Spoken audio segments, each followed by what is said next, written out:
All right, so get this. Today, we're diving deep into the world of Manchester United. Manchester United, yeah. A club that literally started with a bunch of railway workers kicking a ball around in their downtime. You know what's fascinating about them?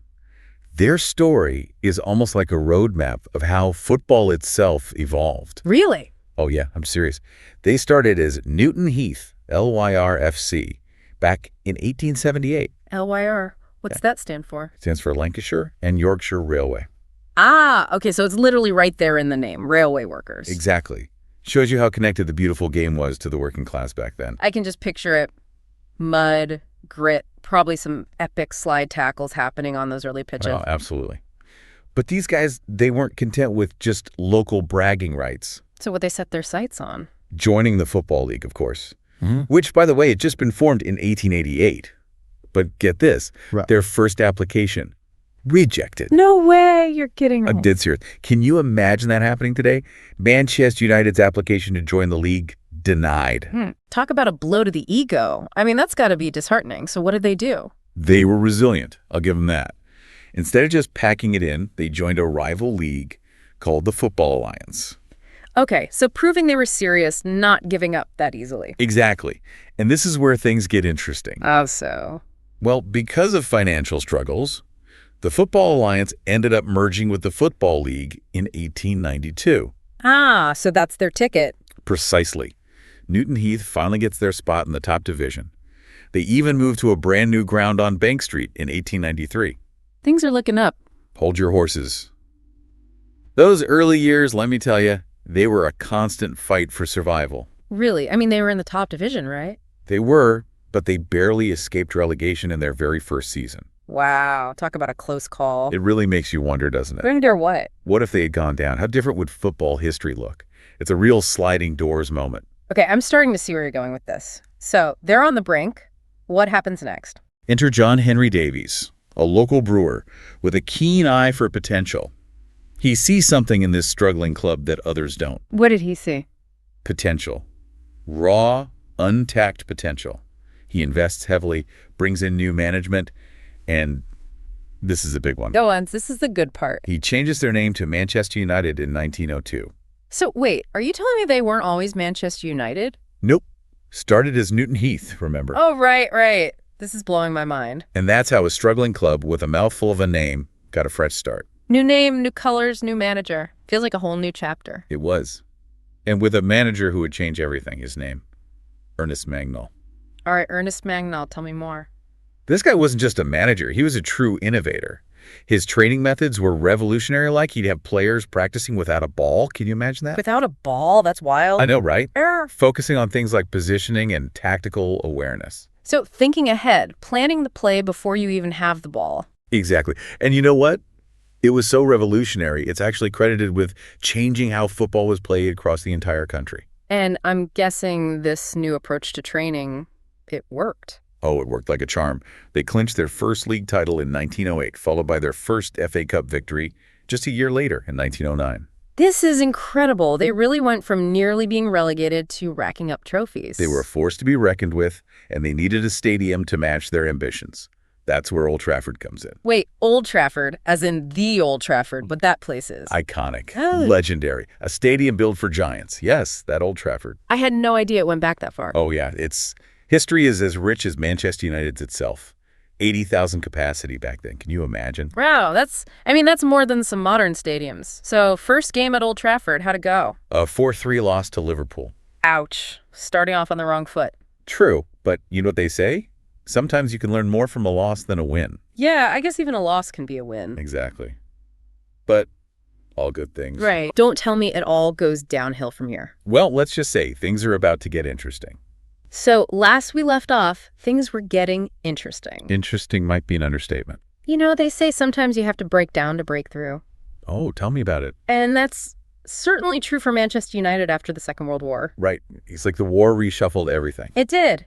And then in walks Matt Busby as manager in 1945, and everything changes. Talk about a turning point, eh? Busby was something else. A visionary, some might say? Absolutely. I mean, he completely changed how they did everything. Scouting, training, even tactics, the whole shebang. Wow, a complete overhaul. And he wasn't afraid to shake things up? Not one bit. He even brought in a dedicated assistant, Jimmy Murphy. They were like the dynamic duo of football management. Those two, they knew what they were doing. Oh, they absolutely did. Busby, he understood that building a dynasty meant starting from the ground up. And it showed, right? I mean, those early years were promising. Understatement. A second-place league finish and an FA Cup win in 1948.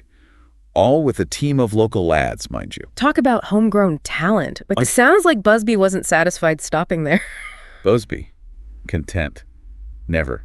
He decided to take a gamble. What kind of gamble? He shifted his focus to developing young talent, really young talent. Interesting strategy. Risky, though. I mean, relying on untested players. Oh, it was a risk, no doubt. But boy, did it pay off. And that's how the Busby Babes were born, huh? You got it. This young squad, average age of 22, took the league by storm. They were unstoppable. They really lived up to the hype, winning the league in 52 and then again in 56, right? And they didn't just win, they dominated. Scored a club record of 103 goals that season. Can you believe that? 103 goals. That's insane. This wasn't just football. It was a goal-scoring frenzy. Exactly. It was like watching Busby's vision come to life right there on the pitch. Yeah, I can just imagine the electricity in that stadium, those young lads running circles around everyone. I hate it all. Youthful energy, raw talent, a fearless attitude. I'm hearing you say Duncan Edwards was one of those standout players. Oh, Duncan Edwards. He made his debut at 16. Can you believe it?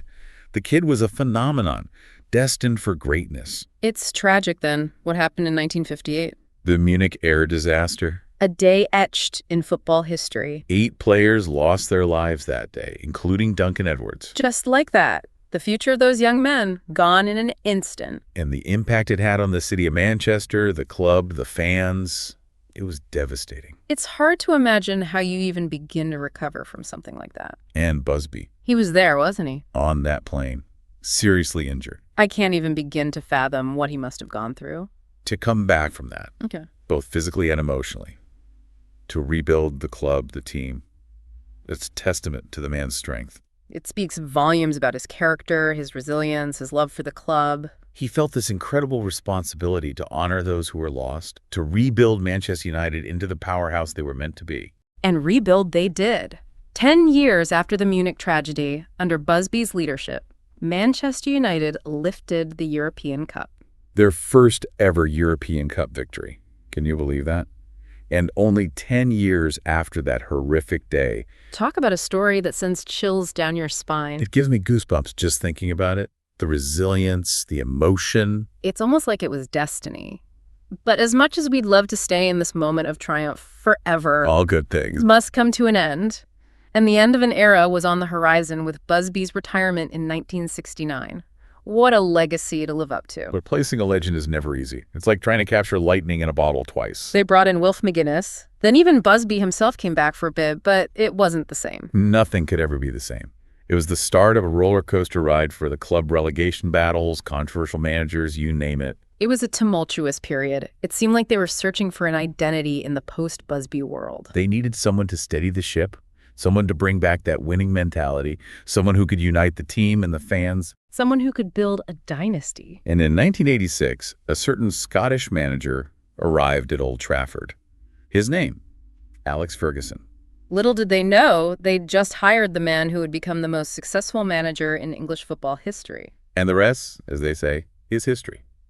So we've got this legendary manager, Alex Ferguson, taking the reins at Manchester United in '86. And you know what's fascinating is that it wasn't all trophies and champagne from day one. Really? I thought Ferguson just had this magic touch, that he walked in and turned everything around. Oh, if only it were that simple. He actually finished 11th in his first season.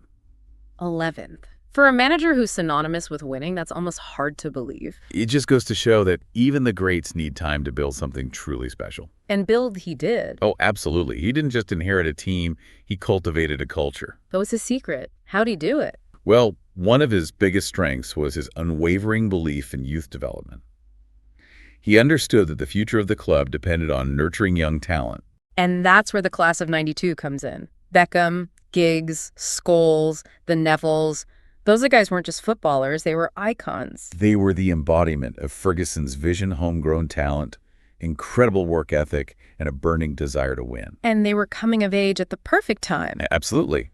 The Premier League was born in 1992, and suddenly There was this whole new stage for them to shine on. And shine they did. They won their first Premier League title in '93, ending a 26-year drought. That was just the beginning. Doubles, FA Cup wins. They were collecting trophies like they were going out of style. Ferguson just had this Midas touch. More than that, he was a master strategist, a motivator, and he knew how to adapt.